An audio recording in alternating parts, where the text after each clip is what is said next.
Everyone, welcome back to another video. कैसे हैं आप लोग? दोस्तों, आज हम वीडियो देखने जा रहे हैं। ये वीडियो का टाइटल है बैन इंडियन डिशेस, मतलब कि इंडियन ये सारी डिशेस जो हैं वो मतलब कि that are ban in different cities and countries. So चलते हैं वीडियो की तरफ और देख लेते हैं कि भाई ऐसा कौन से फूड हैं जो कि बैन है दूसरी कंट्रीज में। सो चलकर देख लेते हैं। So let's start the video.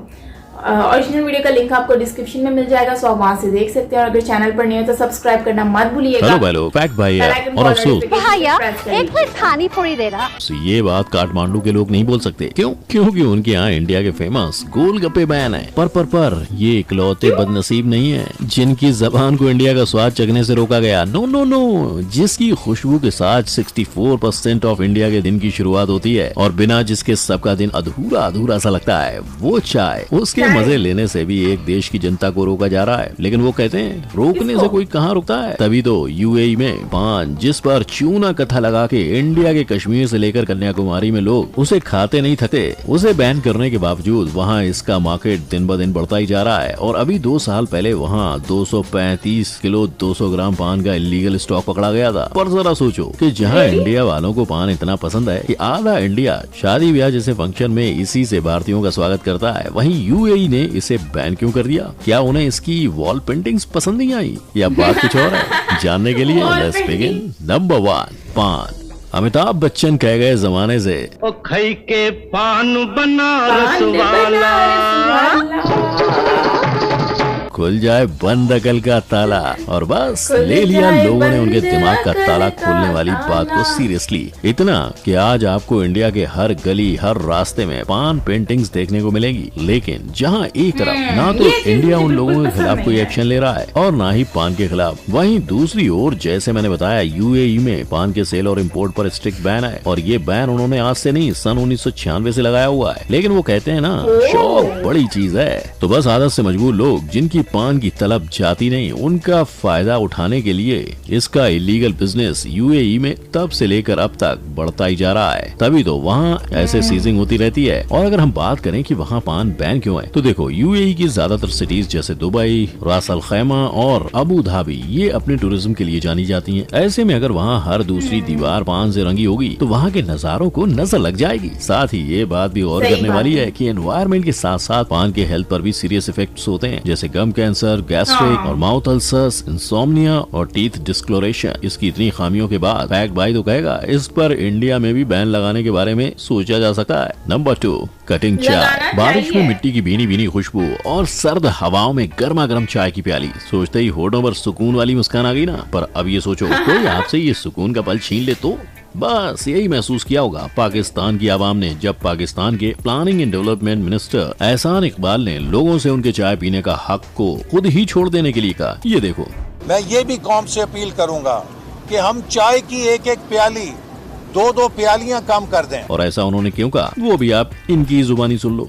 क्योंकि जो चाय हम इंपोर्ट करते हैं वो भी हम उधार लेकर इंपोर्ट करते हैं। नहीं, फैक्ट भाई को ये समझ आ रहा है कि इनके पास पैसों की कमी है। और हालांकि ये चाय पर बैन नहीं लगा रहे हैं, पर लोगों से इस तरह चाय छोड़ने को कहना, उन्हें मजबूर करना भी तो एक तरह से चाय पर बैन ही है। मिनिस्टर एहसान इकबाल की लोगों से की गई ये गुजारिश तब सामने आई जब पता चला कि साल 2021-22 तक पाकिस्तान की जनता ने 10-20-50 लाख नहीं, 10-20-50 करोड़ नहीं, पूरे 8,383 करोड़ पाकिस्तानी रुपयों की चाय पी डाली। अब माना उनके चाय पर खर्चे का नंबर बड़ा है, पर पब्लिक की ये बात भी गलत नहीं है कि चाय तो लोग अपने पैसों से खरीदते हैं और पीते हैं, तो इससे गवर्नमेंट का क्या लेना देना। खैर फैक्ट भाई तो सिर्फ यही कहेगा कि मिनिस्ट्री को लोगों से उनके 2 वक्त की चाय छुड़वाने के बजाय कुछ ऐसी स्ट्रेटजीज लानी चाहिए जिससे चाय का कंजम्पशन खत्म हो जाए, जो वो आसानी से कर सकते थे अगर वो पहले से इस बात का ध्यान रखते। साफ शब्दों में कहूँ तो पाकिस्तान 2020 से ही चाय का सबसे बड़ा इम्पोर्टर था। अगर पाकिस्तान ने तभी कुछ कदम उठाए होते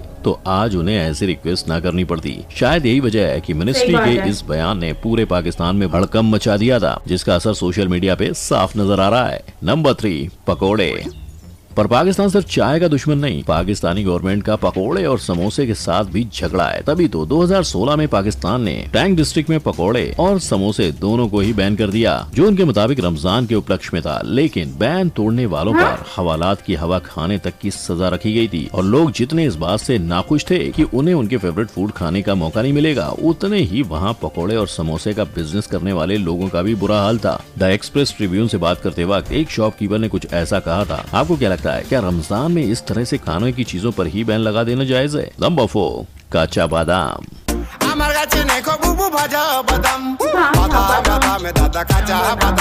शायद ये गाना भी आगे चलकर यूएसए में बैन हो जाए, क्योंकि रॉ आमंड और कच्चा बादाम को तो वो ऑलरेडी बैन करके बैठे हुए हैं, और वो भी सितंबर 1, 2007 से। असल में US department of agriculture USDA को 2004 में कच्चा बादाम के भीतर साल्मोनेला बैक्टीरिया, जिससे फीवर, डायरिया, गैस्ट्रोएंटेराइटिस, गैस की प्रॉब्लम, सेप्सिस के साथ ही इंटेस्टाइनल डैमेज जैसी तकलीफें होती हैं, वो मिल गया और लोग बीमारियों के डर से बादाम खरीदना ही छोड़ देंगे। ये सोचकर एग्रीकल्चर से जुड़े बिजनेस ने खुद यूएसडीए से रॉ आमंड्स को बैन करके सिर्फ हीटेड आमंड्स की सेलिंग करने वाला बैन लगा देने के लिए कहा, क्योंकि किसी भी चीज का टेम्परेचर 145 डिग्री फ़ारेनहाइट से 165 डिग्री फ़ारेनहाइट होता है तो साल्मोनेला बैक्टीरिया मर जाता है और बस लग गया बैन। पर लोगों की माने तो यूएसडीए का ये बैन लोगों की जान बचा कम और उसे खतरे में ज्यादा डाल रहा है। बोले तो यूएसडीए ने फार्मर्स को आमंड हीटिंग के लिए जिस पीपीओ यानी प्रोपिलीन ऑक्साइड गैस का इस्तेमाल करने की परमिशन दी है, वो एक जहरीली गैस है, इतनी जहरीली कि कनाडा और यूरोपियन यूनियन ने उस पर बैन रखा है। मतलब आसान भाषा में कहें तो यूएसए वालों के लिए पॉस्चराइज्ड बादाम से कच्चा बादाम खाना बिल्कुल आगे कुआं और पीछे खाई जैसा है। नंबर 5, रंग में भांग।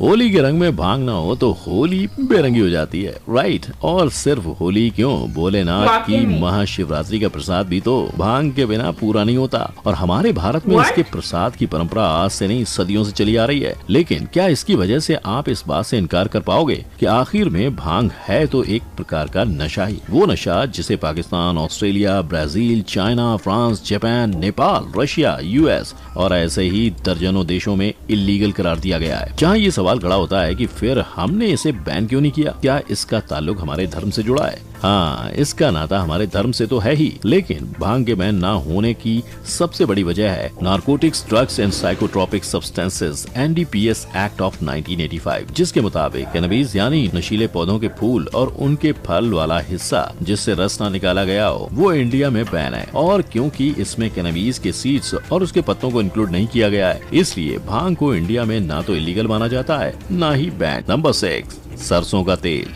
खाने को स्वादिष्ट बनाता है सरसों का तेल, बालों को घना और मजबूत बनाता है सरसों का तेल, टूटते बदन को फिर से फुर्तीला बनाता है सरसों का तेल। सरसों के तेल को खाने से लेकर उसे सर की चंपी और बदन की मालिश करने तक नॉर्थ इंडियन किसी में नहीं चूकते। पर क्या आपको पता था सरसों का तेल ईयू, यूएसए और कनाडा में खाना बैन है। वहाँ सरसों तेल पर फॉर एक्सटर्नल यूज ओनली का लेवल लगाकर ही बेचा जा सकता है। मतलब एक तरफ इंडिया में सरसों के तेल को सबसे बेहतर माना जाता है तो दूसरी तरफ विदेश में इसे सबसे बदतर। अब इसमें सही कौन और गलत कौन है, आओ पता लगाते हैं। तो देखो, विदेश में सरसों तेल को खाने से बैन करने की वजह है सरसों में पाया जाने वाला यूरिक एसिड कंटेंट, जिससे लंग कैंसर, एनीमिया जैसी बीमारियों के होने और बढ़ने के रिस्क के साथ दूसरी कई सारी बीमारियां होती हैं। और भले ही ये सुनकर आप चैन की सांस लो कि अब तक सिर्फ चूहों में इसके हाई डोज की वजह से घातक परिणाम देखे गए। पर फैक्ट भाई आपको बता दे कि इंसानों पे ऐसा कोई टेस्ट अभी तक हुआ ही नहीं है, यानी इस बात के चांसेस हैं कि इंसानों पे इसका असर चूहों जैसा ही हो। इसलिए फैक्ट भाई कहेगा कि सही और गलत की लड़ाई छोड़कर हमें समझदारी दिखानी होगी। एक तरफ जहां सदियों से इसके इस्तेमाल से होने वाले फायदों को झुटलाया नहीं जा सकता,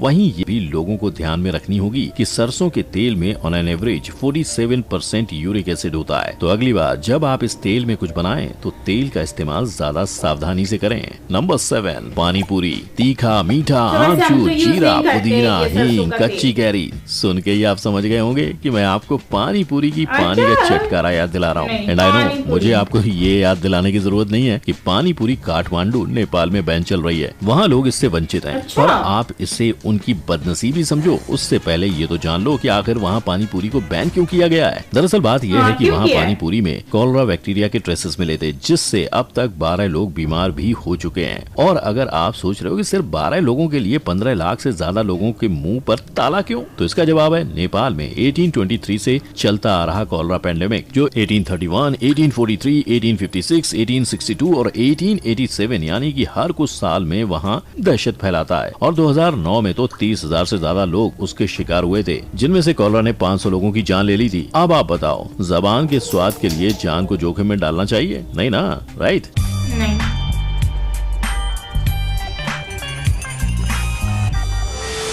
तो बस यही सोचकर वहाँ की मिनिस्ट्री ने इंडिया की फेवरेट पानी पूरी को बैन कर डाला। अगर आपने ध्यान से पूरी वीडियो देखी है तो आप ये समझ गए होंगे कि आज के इंडियन फूड की इस लिस्ट में जितने भी फूड्स दूसरे देशों में बैन हुए हैं, ज्यादातर सारे ही हेल्थ रिस्क से जुड़े हुए हैं। इसलिए फैक्ट भाई आपसे यही कहेगा कि आप जब भी इनमें से कुछ खाओ तो सावधानी से, ताकि आप यूं ही हंसते मुस्कुराते मेरे वीडियो देखते रहो। करते हैं आज के वीडियो का वीडियो पसंद आई हो तो इसे लाइक, शेयर और चैनल को सब्सक्राइब कर लो। जाहिर सी बात है, आप हेल्थ कॉन्शियस भी होने चाहिए। देखो, हर ऐसा नहीं है कि मुंह खोला और खाना उसके अंदर मुंह में चला गया और आप पेट में डाल दो और बोलो कि इट्स ओके, ऐसा नहीं होता ना। देखो, पानी पूरी ठीक है, काफी हद तक हम कहेंगे कि अगर हाइजीनिक तरीके से बनाया जाता है तो वो उसमें कोई हर्ज नहीं है कि आप खाओ।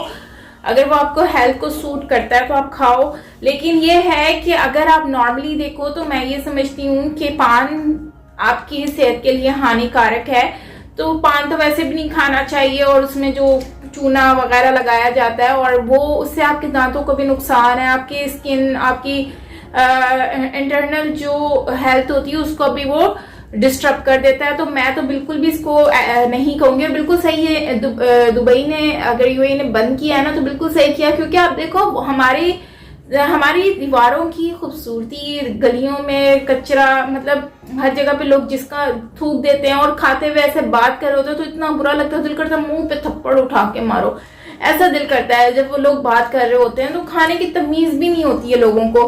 तो मैं ये कहती हूँ कि और इस तरह से दीवारों को भी गंदा करते हैं, गलियों को भी गंदा करते हैं, लाल लाल, मतलब इतना गंदा सा फील होता है। तो मैं ये कहती हूँ कि ये सिर्फ यूएई में नहीं बल्कि पूरी दुनिया में बंद होना चाहिए। सीरियसली ऐसी चीजें नहीं होनी चाहिए। सिगरेट हो गया और ये पान छालिया, इस तरह की चीजें बिल्कुल भी नहीं होनी चाहिए। उसके बाद अगर हम देखें तो चाय आई थिंक ये सही है, चाय का तो इतना कोई मसला नहीं है। लेकिन बहुत हमारे कराची में भाई बहुत ज्यादा लोग पीते हैं, जगह जगह पर चाय के स्टॉल्स लगे हुए। मैं खुद चाय पीती हूँ भाई, चाय की दीवानी हूँ मैं, इतनी चाय पीती हूँ। खैर फिर अभी मैंने कम कर दिया है, 2 दिन में 2 टाइम तो चाय पी लेती हूँ। लेकिन नॉर्मली आप देखें तो हमारे यहाँ पर गरीब से गरीब लोग हैं ना, वो भी दिन में 3 बार 4 बार उनके घर में चाय बनती है।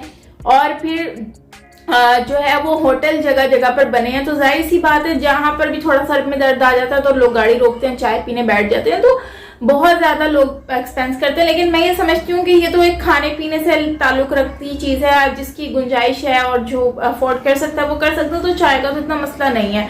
लेकिन अगर हम उसके साथ साथ देख लें तो और भी बहुत सारी ऐसी चीजें हैं जिससे काफी चीजें, मतलब ज्यादातर चीजें इतनी ज्यादा तो नहीं थी। जैसे मस्टर्ड ऑयल है तो चलो उसका तो खाना पकता नहीं है, नॉर्मली अचार वगैरह लोग बनाते हैं और वही खाते हैं। तो मुझे नहीं लगता कि मस्टर्ड ऑयल इतना ज्यादा नुकसानदेह हो सकता है। तो आप क्या कहेंगे गाइस इसके ऊपर, जरूर शेयर करें मुझसे कमेंट सेक्शन में। बाकी मिलते हैं नेक्स्ट वीडियो के साथ। और आप लोगों ने अगर कभी भंग ट्राई किया तो जरूर कमेंट सेक्शन में बताएं। मैंने सुना है उसमें बहुत ज्यादा नशा होता है। आप ओपिनियन जरूर शेयर कीजिएगा, मैं जानना चाहूंगी भंग के बारे में। बाकी ये है कि वीडियो अच्छा था, काफी कुछ इसमें शेयर किया है।